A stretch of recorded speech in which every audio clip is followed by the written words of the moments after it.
Assalamualaikum warahmatullahi wabarakatuh. Jumpa lagi di channel Bu Guru Titik.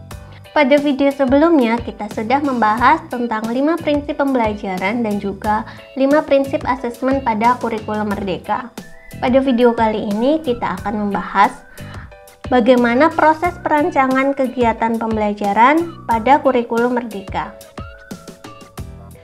Perancangan kegiatan pembelajaran merupakan bagian dari kurikulum operasional satuan pendidikan. Jadi, setiap satuan pendidikan harus membuat rancangan kegiatan pembelajaran masing-masing. Setiap pendidik sebaiknya membuat perancangan kegiatan pembelajaran masing-masing sesuai kelas atau mata pelajaran yang diajarnya. Lalu, apa saja tahap dalam melakukan perancangan kegiatan pembelajaran? Berikut adalah 4 tahap perancangan kegiatan pembelajaran.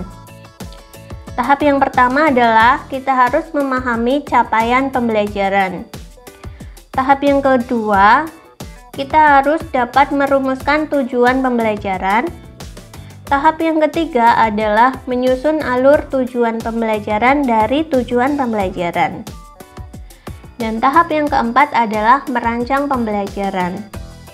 Selanjutnya, kita akan membahas dari masing-masing tahap ini.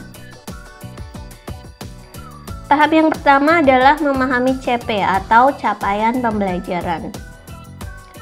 Capaian pembelajaran adalah kompetensi pembelajaran yang harus dicapai peserta didik pada setiap fase. Capaian pembelajaran ditetapkan oleh pemerintah dan disusun dalam fase-fase. Dalam memahami CP, kita harus mempelajari 4 hal. Cara yang pertama adalah pahami rasionalitas tiap mata pelajaran. Cara yang kedua, pahami tujuan tiap mata pelajaran. Ketiga, pahami karakteristik tiap mata pelajaran. Dan cara yang keempat, pahami capaian per fase tiap mata pelajaran. Keempat hal yang perlu kita pelajari untuk memahami CP sudah ada di dokumen CP dari pemerintah.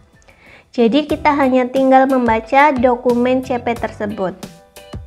Pada video selanjutnya kita akan lebih mendalami tentang cara memahami capaian pembelajaran. Lalu tahap yang kedua adalah merumuskan tujuan pembelajaran. Capaian pembelajaran diuraikan menjadi tujuan-tujuan pembelajaran yang bersifat operasional dan konkret.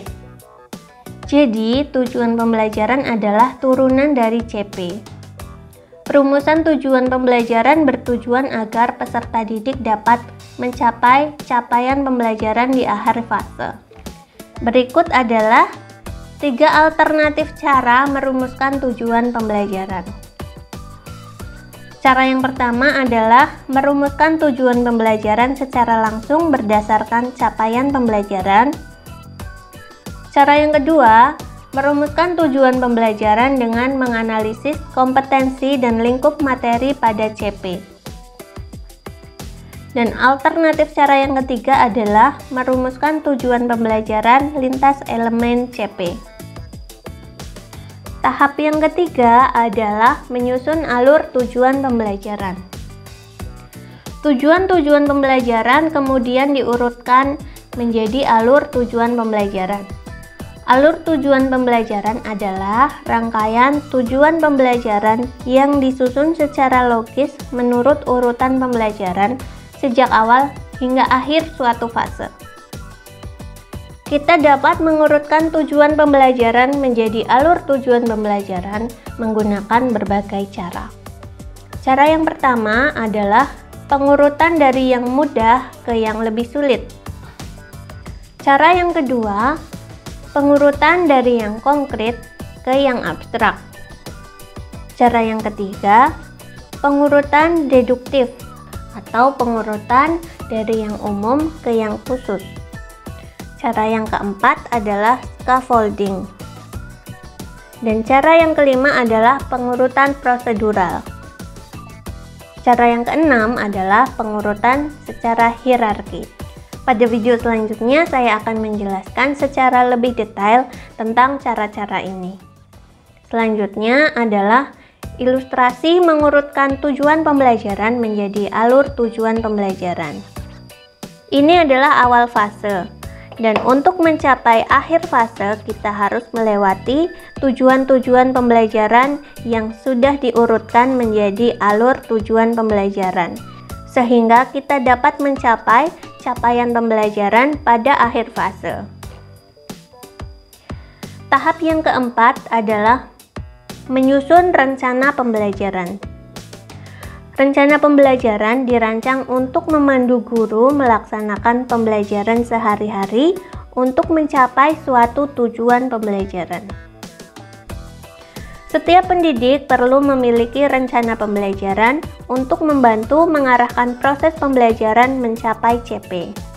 Rencana pembelajaran ini dapat berupa rencana pelaksanaan pembelajaran atau yang dikenal sebagai RPP atau dalam bentuk modul ajar.